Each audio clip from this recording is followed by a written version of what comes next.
Bonjour à tous et bienvenue sur Mosaïque. Aujourd'hui dans cette émission, on se posera une question jamais résolue au bac philo. Peut-on rire de tout? Ce sera avec notre invité du jour, l'humoriste Julien Strelzik. Bonjour. Bonjour.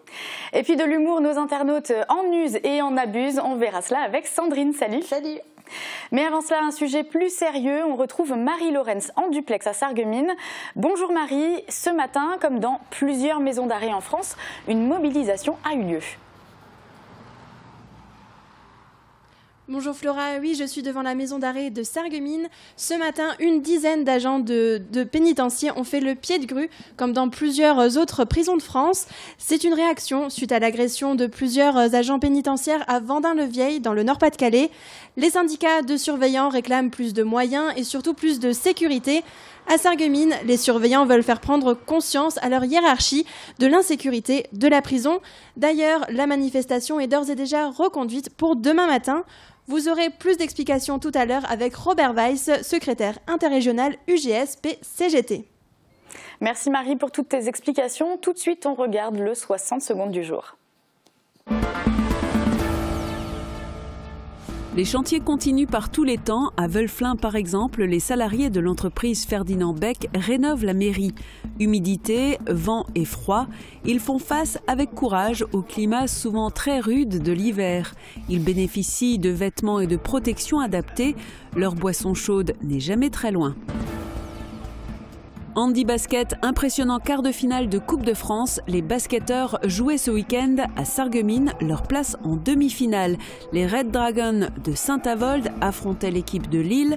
Le score est sans appel. Saint-Avold a éliminé Lille 79-44. Les demi-finales sont prévues le 24 février.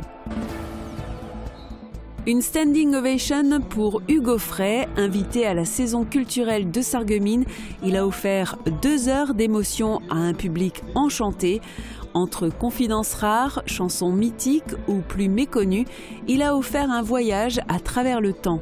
La salle l'accompagnait sur les célèbres refrains de Céline et d'Adieu Monsieur le Professeur. Lumière tamisée, ambiance feutrée, on se détend. Les soirées zen n'en finissent pas d'apporter leur lot de nouveautés. Tout est mis en œuvre pour évacuer le stress. Luminothérapie, modelage bien-être du corps, balnéothérapie ou encore aquastretching. Les participants avaient l'embarras du choix. Une vie universitaire de qualité à Sarreguemines. Il n'y a pas de campus dans la cité faïencière et pourtant une forte solidarité unit les étudiants. En dehors des cours, la cafétéria est le principal lieu de rencontre. C'est là que l'association ICED fonctionne. C'est là que l'activité extramuros est décidée, en particulier les activités culturelles, sportives et les voyages d'études. Un temps sec et plutôt frais, c'est ce qui nous attend cette semaine, Sandrine? C'est ce qu'on aurait bien aimé, mais il y aura plutôt de la pluie déjà qui va revenir pour demain et peut-être de la neige entremêlée d'ici la fin de la semaine. Ouais. Bon, on regarde les prévisions météo pour demain. Avec le Crédit Mutuel, partenaire des grands événements sportifs.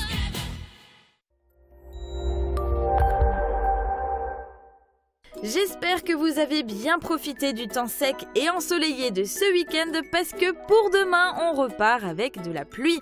De rares éclaircies alternent avec des passages nuageux accompagnés d'averses parfois fortes, voire localement orageuses, notamment l'après-midi.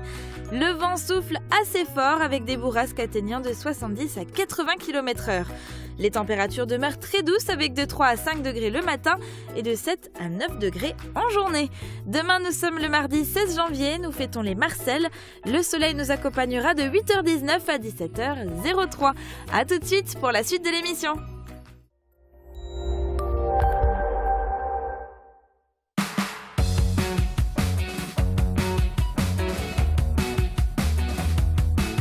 Agi Fermeture, le spécialiste de vos fenêtres, portes de garage, portes d'entrée et de vos portes intérieures. Agi Fermeture, une équipe au service de vos projets. Ce week-end, Hugo Frey était à Sarreguemines et la Philharmonie de Strasbourg était à Sarralbe.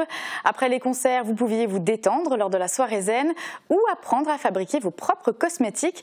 On revient sur tous ces événements dans le VSD, mais on démarre avec la Coupe de France handi-basket. Au gymnase Henri Nominé se sont déroulés les 8e et quarts de finale et l'équipe de Saint-Avold s'est qualifiée face à Lille pour les demi-finales. Regardez. Le match est impressionnant. Les basketteurs jouent leur place en demi-finale de Coupe de France handi-basket. Il y a du niveau pour ce quart de finale. Saint-Avold, qui évolue en National A, affronte l'équipe de Lille en National B. Très vite, les Red Dragons prennent le dessus sur le match. À la mi-temps, ils mènent 41-15. Les deux derniers cartons ne changeront pas la donne. Saint-Avold élimine Lille 79-44. Place maintenant aux demi-finales le 24 février, un match qui sera plus tendu au vu des autres équipes qualifiées.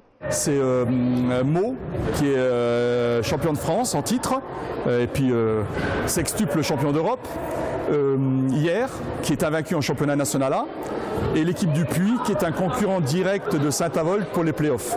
Le tirage au sort pour les demi-finales devrait avoir lieu cette semaine, en espérant que les Red Dragons atteignent la finale de la Coupe de France.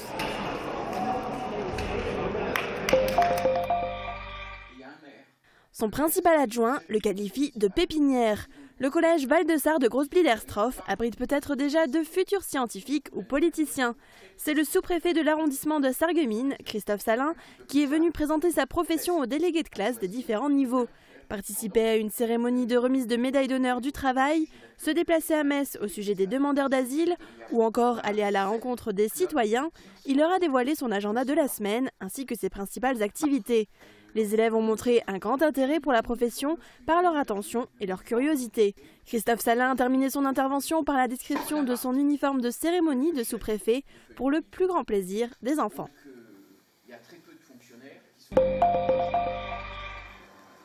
Lumière tamisée, ambiance feutrée, on se détend et on profite d'une soirée sous le signe de la relaxation. Le centre nautique n'en est pas à sa première soirée zen, mais à chaque fois, les participants peuvent profiter de nouvelles activités. Après l'Aufguss, déjà proposé l'an passé, ils ont pu découvrir la luminothérapie et la trichothérapie. Tout était mis en œuvre pour évacuer tout le stress et démarrer l'année sainement. Modelage bien-être du corps, balnéothérapie ou encore aquastretching, les participants avaient l'embarras du choix. Mais ils pouvaient aussi tout simplement prendre place sur des fauteuils gonflables et se laisser transporter dans les bassins réservés pour eux le temps d'une soirée. Les petites mains, férues de cosmétiques naturels. Samedi, elles ont accueilli 8 personnes à la médiathèque pour un atelier. Elles ont partagé leurs astuces du quotidien pour éviter les cosmétiques à base de produits chimiques que l'on peut trouver dans le commerce, utiliser de l'huile, de l'eau florale et du liniment pour se démaquiller par exemple. Elles ont également fait la démonstration de 3 recettes simples et saines pour un baume à lèvres, un déo crème et une crème nourrissante et protectrice. Les participantes ont pu repartir avec des échantillons faits sur place, des solutions meilleures pour la peau, mais aussi pour l'environnement et le porte-monnaie. On choisit la couleur de son tesson. Les enfants ont pu découvrir l'art de la mosaïque au musée de la faïence à Sarreguemines. Après avoir fait un tour au jardin d'hiver pour apprendre quelques notions et fait des petits jeux, Stéphanie et Lorraine les ont accompagnés pour un atelier. Chaque enfant a réalisé un sous-plat avec le dessin de son choix. Un art très précis mais qui les a passionnés. Grégoire est le premier à terminer son œuvre avec un blason. Pour maintenir les pièces entre elles, Lorraine applique le mortier. Et voilà un beau sous-plat en faïence. Au Val-de-Guéblange, les aînés sont mis à l'honneur. La commune a invité les plus de 68 ans à un déjeuner dimanche. Un repas organisé chaque année. L'occasion pour la maire, Sonia Bourbure, d'exprimer ses vœux et de parler des projets pour la nouvelle année. Et il démarre déjà mardi avec une école cyclo qui va ouvrir ses portes dans la commune. Le doyen et la doyenne ont été récompensés. Pour animer l'après-midi, il y a eu du chant et les amis du Pays d'Albe ont présenté les mystérieuses estriches.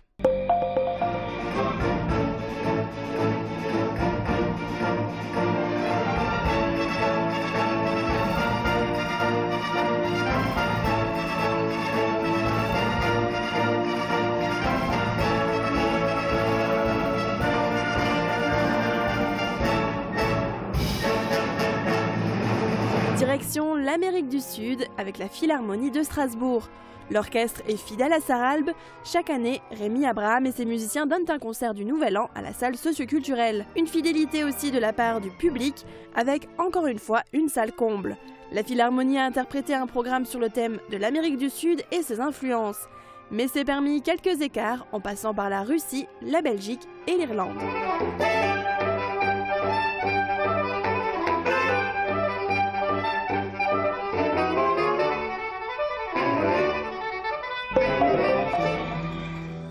Fond de ma mémoire, je vais la chanter. La saison culturelle de Sarreguemines démarre l'année avec un premier spectacle généreux avec Hugo Frey, âgé de 88 ans. Plus de 2 heures de prestations, tour à tour émouvantes, sensibles et endiablées, ont enthousiasmé le public sarregueminois. Entre confidences rares, chansons mythiques ou plus méconnues, il a offert un voyage à travers les époques et les pays. Les jeunes et moins jeunes ont tous chanté les refrains bien connus de Céline, Dès que le printemps revient, Adieu monsieur le professeur, ou encore du Petit âne gris. Au temps des transhumances, il semble être heureux, remontant l'endurance, honnête et courageux. Mais un jour, de Marseille, des messieurs sont venus. La ferme était bien vieille, alors on l'a vendue. La ferme était bien vieille, alors on l'a vendue. Je vous le disais en ouverture d'émission, une mobilisation quasi nationale est en cours depuis ce matin dans de nombreuses maisons d'arrêt. Thomas Drouin et Morane Grandcola étaient à Sarreguemines ce matin. Ils ont recueilli le témoignage de Robert Weiss, secrétaire interrégional de l'UGSP-CGT. Je vous propose de l'écouter. Le mouvement d'aujourd'hui, c'est clairement une réaction par rapport à l'agression de 4 collègues dans le nord de la France de la semaine dernière. Par 4 collègues qui ont été agressés par un terroriste suite à une mauvaise interprétation, je dirais, du contexte d'un détenu, quoi. Est-ce que c'est un type d'agression qui est courant dans les prisons en France? Est-ce que ça pourrait arriver à Sarreguemines, par exemple? Ça peut arriver dans n'importe quel établissement pénitentiaire de France, à partir du moment où nous gardons les détenus de toutes sortes. Je veux dire, la répartition des détenus n'est plus vraiment tout à fait respectée, puisqu'il manque de place partout, et puis que tous les gens sont mélangés, en gros, quoi. Et donc la suite de ce mouvement, qu'est-ce que vous en attendez finalement? Ce qu'on en attend, alors beaucoup de choses, évidemment, parce qu'il ne s'agit pas non plus que de répondre à l'agression spontanément de la semaine dernière des 4 camarades. C'est vraiment une prise de conscience de notre hiérarchie par rapport à l'insécurité dans les prisons. Par rapport à la non-sécurité plutôt, parce que l'insécurité on la vit au quotidien, mais par rapport à la non-prise en compte de la sécurité de nos collègues, en fait. Structurellement et puis humainement aussi, bien sûr. L'hiver est là, mais les ouvriers du bâtiment aussi.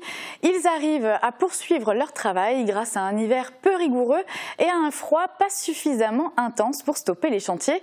Exemple à Wölflin-les-Sarreguemines où l'entreprise Beck rénove et étend la mairie. Guillaume Dumonteil nous en dit plus. La mairie de Wölflin est en train de connaître de profonds changements. Le clocheton brille comme jamais et après avoir travaillé dans le bâtiment existant, l'entreprise Beck réalise aujourd'hui le gros œuvre de l'extension du bâtiment.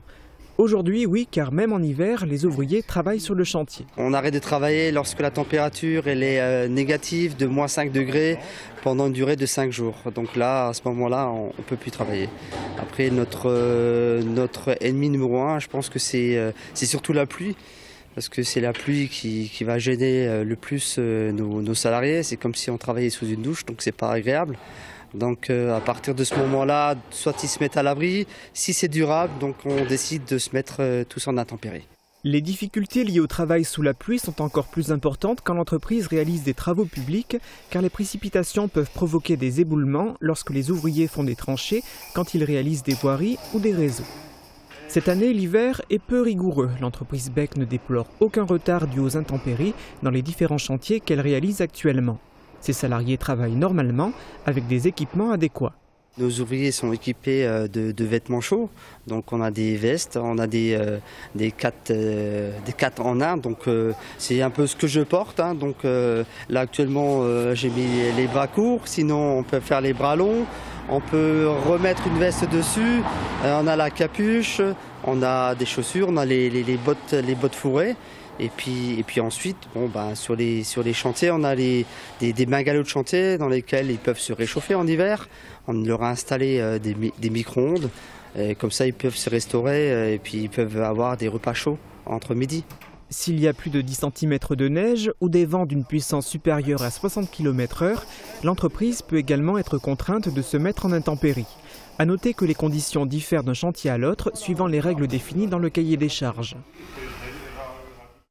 Focus à présent sur quelques étudiants sarregueminois. L'Université de Lorraine dispose d'une antenne à Sarreguemines qui accueille les étudiants en droit, du DUG au master. Plus de 200 étudiants sont inscrits cette année. Mais comment vivent-ils leur année d'études bien loin du campus messin? Eh bien, vous allez voir que solidarité et proximité sont les clés de la réussite. Reportage de Marie Luff. L'ICED est une association étudiante spécifique à Sarreguemines. Les membres sont en première et deuxième année de droit, voire en master. Dans toutes les grandes villes, on peut savoir qu'on propose ce genre d'association.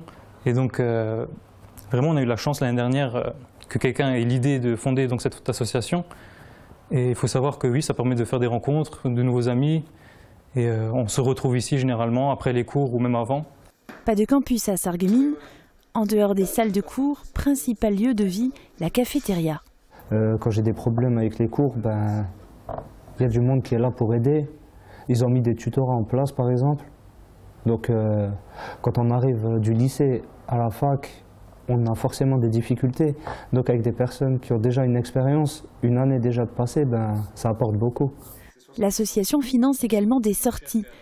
Les étudiants visiteront prochainement l'Assemblée nationale. Avoir des repères, ne pas être noyé dans la masse, une situation appréciable. Je suis venu très en retard, à peu près 1 mois et demi je pense de retard. Donc je me suis intégré, j'ai eu des camarades vraiment très chouettes de la région qui m'ont intégré très rapidement. Donc du coup ça m'a permis de m'associer, de pouvoir apprendre davantage et c'était parfait, quoi. Entraide entre les élèves en cas d'absence, proximité aussi avec les professeurs. Ça donne confiance. Et quand par exemple, il y a des jours où tu n'as pas participé, le prof te dit « Monsieur Guédigui, pourquoi tu n'as pas participé ?»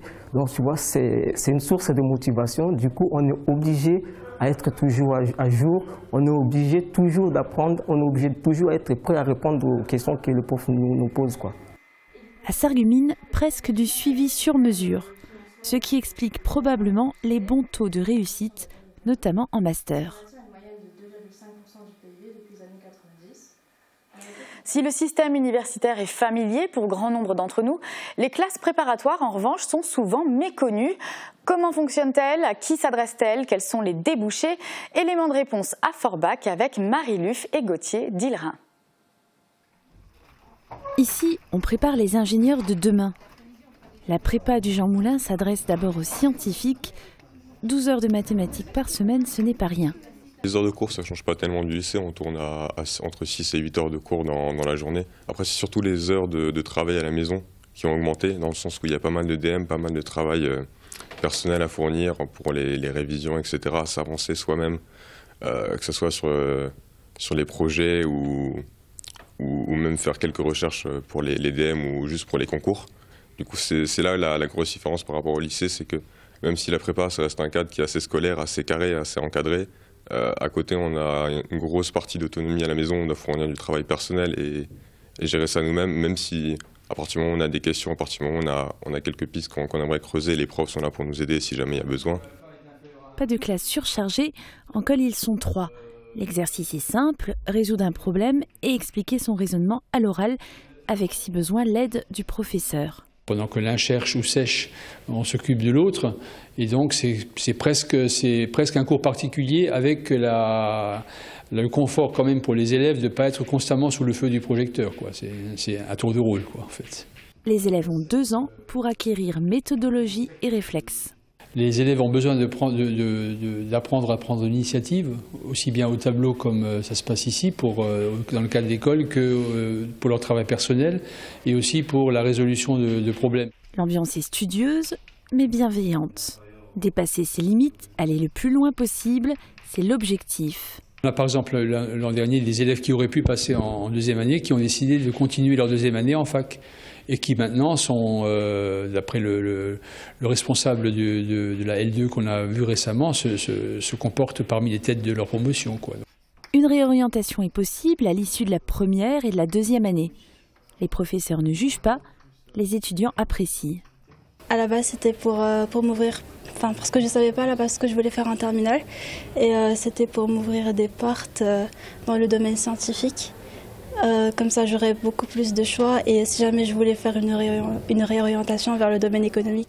La transition avec le lycée se passe en douceur, les infrastructures sont familières, les élèves conservent leurs repères. Prépa de proximité à tous les niveaux, Forbach séduit les jeunes depuis 1991. La prépa MPSI-MP est accessible sur dossier et la motivation est déterminante. Plusieurs journées d'immersion sont prévues jusqu'en février. Notez surtout la journée portes ouvertes au lycée Jean Moulin ce mercredi 17 janvier de 8h30 à 13h. On marque une courte pause histoire de mieux se retrouver avec notre invité et la question du jour. À tout de suite.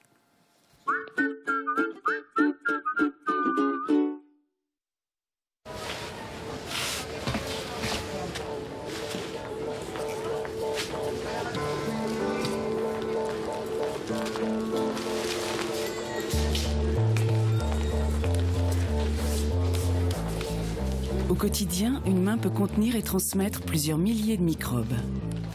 Face à la grippe, 3 gestes simples pour limiter les risques de transmission. Lavez-vous les mains plusieurs fois par jour avec du savon ou une solution hydroalcoolique.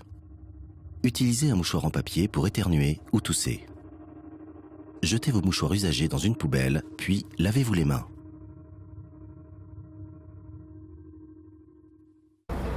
Oh, oh, oh. Et, oh, maintenant ça suffit. Hein. Toi, tu vas te faire appareiller. Restez en sécurité avec la passion de l'audition.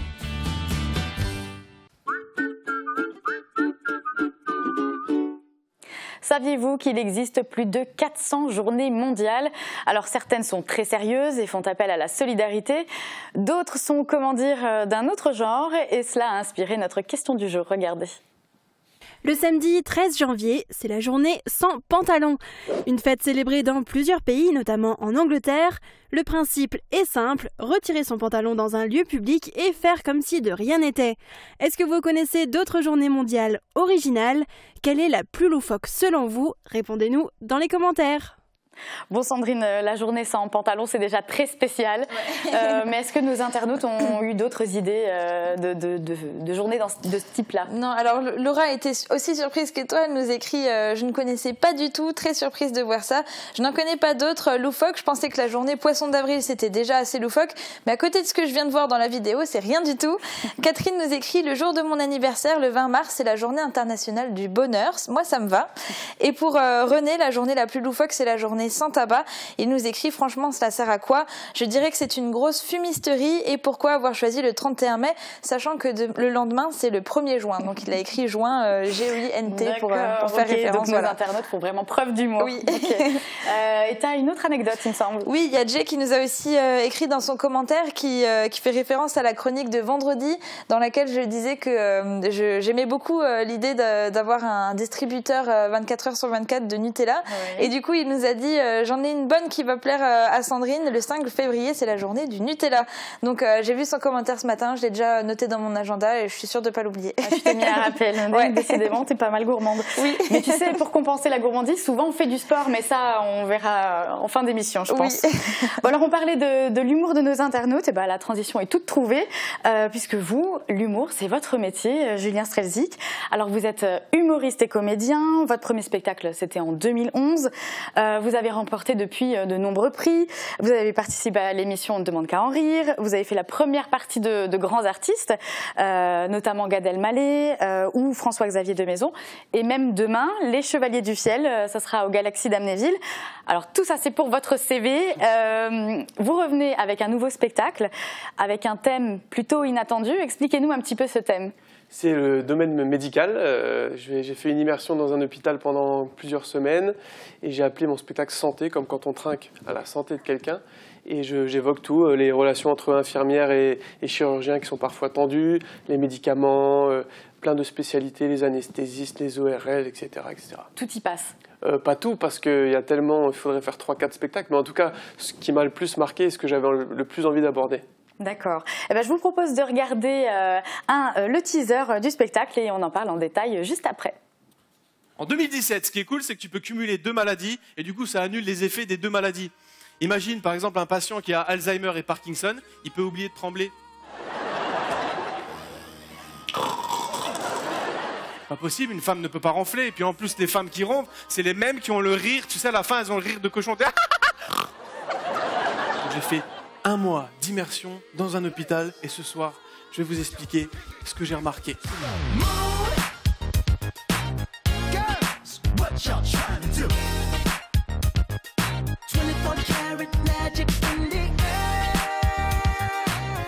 Un space, fond, retrouve la banane et fais pas chier. D'ailleurs, les femmes le disent souvent aux hommes, hein. Mais prends ton space fond, fais pas chier.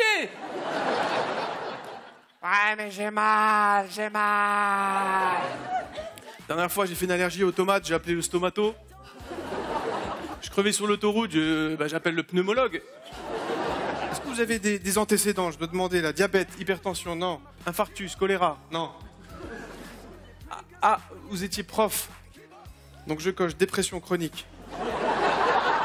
Prenez du Strelzik. J'avais rendez-vous à 10h. Je dis, monsieur, moi, 8h. Et vous, madame? Moi, hier, 17h30.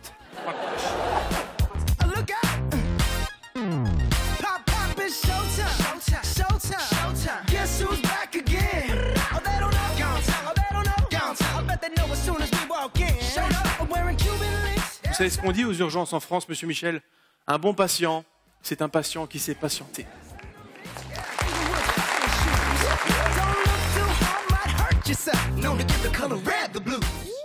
Bon, la santé, alors pourquoi ce sujet-là? Parce que c'est pas un sujet très facile. C'est justement parce que c'est pas facile et que c'est original. J'avais remarqué que personne ne l'avait fait, alors je me suis dit, il faut s'attaquer à ça. Je suis un peu hypocondriaque, donc j'ai été creusé pour comprendre certaines choses. Et donc il y a plein de facteurs qui ont fait que je me suis dit, c'est le sujet qu'il faut absolument aborder en ce moment. C'est aussi des situations du quotidien qui font réagir et qui se disent, qui nous font dire, il faut que je le garde pour mon spectacle. Ou... ouais, parce qu'on a tous visité quelqu'un ou été à l'hôpital et soit ça nous énerve, soit ça nous stresse, soit ça nous rend triste. Et du coup, moi, j'essaye justement de rendre maintenant une émotion qui est plutôt le rire et la joie en partant de choses qui sont un peu négatives. Et ça, c'est un défi et ça se passe bien, ça plaît, donc je suis heureux. Alors justement, le public, il est composé de qui? Est-ce qu'il y a une tranche d'âge qui se dégage? Et comment il réagit face à ce thème-là? Il y a toutes les générations et c'est ça qui est fabuleux, c'est que j'arrive à faire rire. Parce que des fois, il y a des jeux de mots que les petits de moins de 15 ans ne comprendront pas vraiment, mais en même temps, ça les fait rire quand même parce que tout le monde rigole. Donc les adultes se disent, j'espère qu'il ne va pas raconter, parce que j'explique par exemple ce que c'est une coloscopie, mais pour des enfants. Donc je fais une métaphore avec le commandant Cousteau. Il faut venir voir le spectacle pour comprendre. Mais il y a toutes les générations et les adultes s'y retrouvent aussi. Les personnes âgées aiment beaucoup. Enfin, toutes les générations, et c'est ça qui est formidable aussi. Est-ce qu'il y a des réactions, des gens qui sont très étonnés, qui n'osent pas rire, qui sont un peu choqués par certaines scènes ou... Il y a un sketch qui a déjà un petit peu pas choqué, mais qui interpelle un peu plus. J'ai un sketch sur le cancer du sein, parce qu'il y a des chiens qui dépistent les cancers du sein. Et j'en ai fait un sketch parce que ça m'a interpellé, ça m'a fait rire quand j'ai lu l'article. Et donc il y a 2 personnes qui ont été particulièrement touchées parce qu'elles ont soit vécu, soit connu quelqu'un qui est récemment décédé, par exemple. Donc ça les prend au trip et donc c'est assez difficile pendant le spectacle. Mais moi, je continue de le faire parce que c'est important pour moi de rendre ça justement plus léger. C'est mon rôle. Oui, et de pouvoir rire de la santé. Exactement. C'est ça l'objectif aussi. Voilà. Alors, dans ce spectacle, tout est prévu. Il y a même un médicament que je vais montrer tout de suite. Alors, expliquez-nous un petit peu ce médicament, à quoi il sert, qu'est-ce qu'il soigne? Mon nom de famille, c'est Strelzik et ça ressemble à Strepsil. Et quand j'étais petit, on se moquait un peu de mon nom. Donc maintenant, j'en ai fait une boîte de médicaments, une vraie boîte de médicaments. Ouais. Alors, il faut venir voir le spectacle pour tout comprendre, mais de manière globale, on s'est amusé à faire vraiment une boîte avec toutes les instructions qu'on peut retrouver sur un médicament. Il y a des effets secondaires, il y a une posologie. On a marqué attention, ça contient du paracétrodrol, donc ne pas prescrire aux allergiques aux comiques. Donc ne venez pas samedi au centre socio-culturel si vous n'aimez pas les comiques. Et puis donc on s'est amusé à faire vraiment une notice à l'intérieur, etc. Enfin, après, il faut venir voir le spectacle pour tout comprendre. Oui, donc c'est quand même énormément de travail parce qu'il faut écrire le spectacle et en même temps préparer des petites choses en plus comme ça. Comment vous préparez un spectacle? Ouais, on a carrément donc fait une sorte de concept global. Ça a mis plusieurs mois. J'ai un ami d'enfance qui est aussi comédien et humoriste qui s'appelle Nicolas Turon, et c'est avec lui que j'ai fait la finalisation et l'écriture du spectacle pour peaufiner. Il m'a beaucoup aidé. Et puis l'immersion dans l'hôpital, j'ai fait 1 mois d'immersion, hôpital, pharmacie, et ça m'a beaucoup aidé de rencontrer les professionnels. Et l'hôpital a accepté de vous accueillir C'était compliqué, parce que comme il y a le secret médical, on était obligé à chaque fois d'avoir les dérogations des patients, sauf les anesthésiés, parce que ils se rendent pas compte, donc eux on ne demandait pas. Et ça s'est finalement passé, mais heureusement, parce que ça a quand même pris une autre tournure. Si j'avais pas fait l'immersion, le spectacle aurait été moins bon. Moins de détails et moins de vraies situations. Ça. Et puis vous avez aussi écrit un livre, donc je vais le montrer aussi. Alors expliquez-nous, parlez-nous-en un petit peu.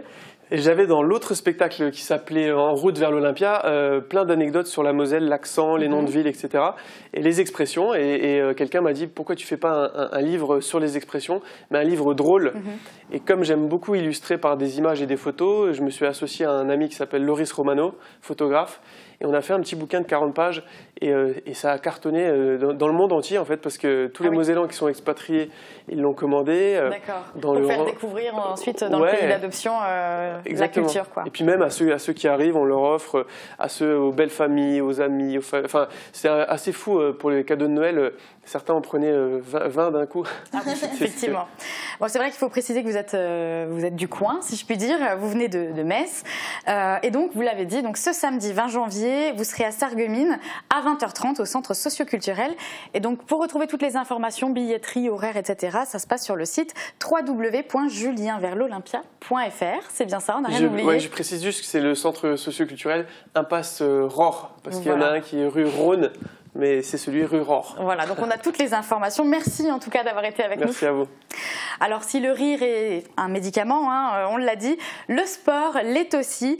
À Sarreguemines, il existe un club de volley loisirs. Mais ne vous y trompez pas, c'est mixte, mais ça joue fort.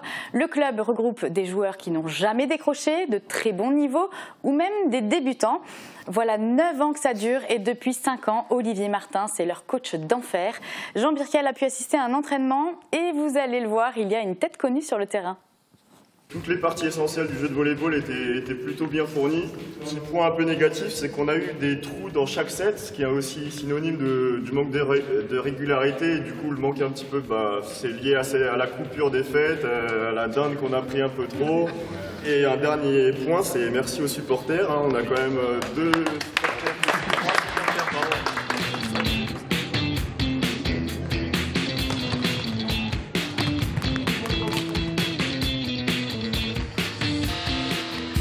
Le club de Sarreguemines, c'est avant tout un club qui est basé sur l'esprit familial. Tout le monde peut venir jouer au volley. On a, je pense, une ambiance qui est réputée maintenant dans tout le championnat de volley.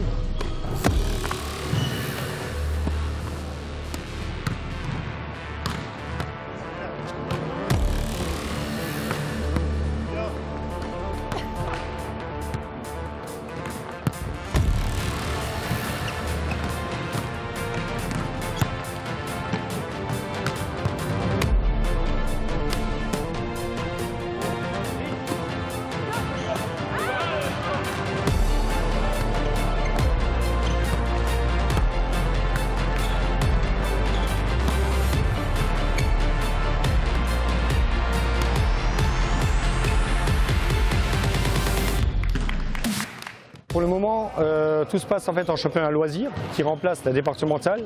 Donc le championnat loisirs regroupe des débutants, mais aussi dans les autres clubs, surtout des gens qui ont déjà pratiqué du volley à un bon niveau. Le but d'évoluer en loisirs, c'est justement de ne pas avoir la contrainte des déplacements assez lointains ou des matchs qu'on peut avoir le week-end. Parce qu'il y a la grande particularité de championnat loisirs, c'est que tous les matchs et tous les entraînements se déroulent en semaine.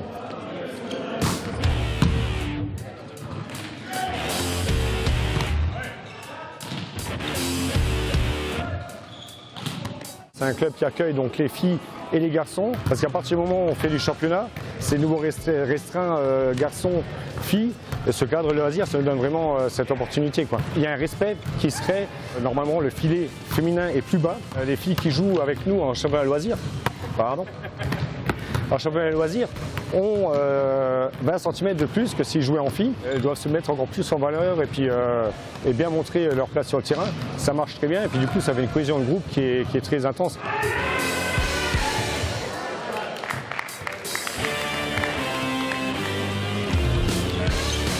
Pour le moment, notre objectif quand même est de soutenir un peu le volleyball du côté français pour réussir à créer encore plus de clubs dans notre région. Là, le club est actuellement constitué de 2 équipes. Il y a une équipe qui est constituée de joueurs confirmés et une équipe plus constituée de joueurs débutants. J'ai eu la chance quand j'étais à Paris d'encadrer des plateaux de minimes où j'ai vraiment pris beaucoup de plaisir à les encadrer. Donc si l'expérience pouvait se reconduire, ça sera avec grand plaisir. Voir pourquoi pas monter une équipe féminine à Sarreguemines.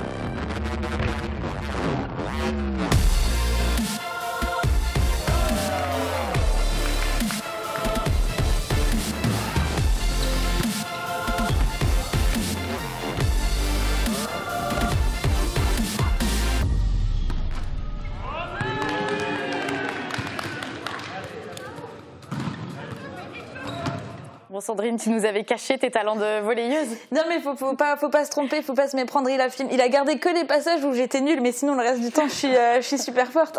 Bon, on va régler nos comptes en interne, pas de problème. Je verrai ça avec lui. Voilà, c'est la fin de cette émission. Merci de l'avoir suivi. Je vous souhaite à tous une très belle semaine sur Mosaïque.